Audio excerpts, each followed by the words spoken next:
Hey everyone, Patrick Burson with Windermere Real Estate in Portland, Oregon. I wanted to take a couple of minutes every 2 weeks or so and post a video answering some of your questions or questions that may arise during a real estate transaction. First of all though, I wanted to take a moment and introduce myself. Again, my name is Patrick Burson. I was born and raised in Portland, Oregon and still currently reside in the city. I love the outdoors.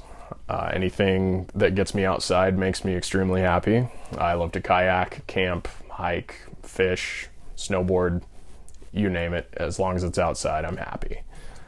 My love for the outdoors was fueled by the Boy Scouts of America. I joined the organization at the age of 6, went through the ranks, and eventually at the age of 17 obtained my Eagle Scout Award. I am still a volunteer assistant scoutmaster with the same troop that I eagled from. And I love the work that I do there. I get the chance to see 11-year-olds develop into young leaders and functional people in society. Enough about me. The first question that I wanted to address is, who pays a realtor's commission in a real estate transaction? The answer to that question, a majority of the time, is the seller. They pay for it from the equity they receive at closing from the sale of the property. Now, there is a myth in the industry that a real estate agent is paid 5% or 6% on one side of the transaction. Now, that is not the case.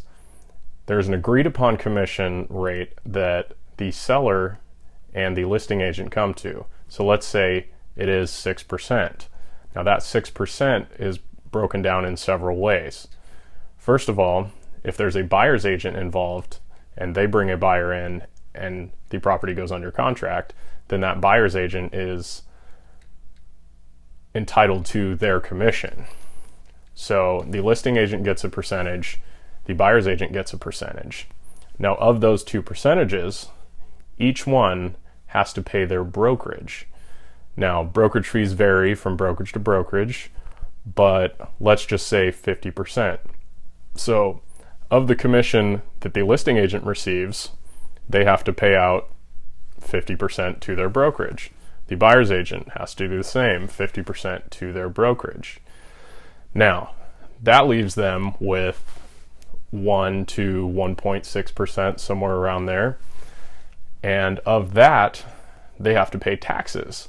Now, a majority of real estate agents are independent contractors, which means that they have to withhold their own taxes. So that 1 to 1.6% is all pre-taxed. So 30% needs to go to the IRS. Now, in order to even receive a paycheck, the property has to close.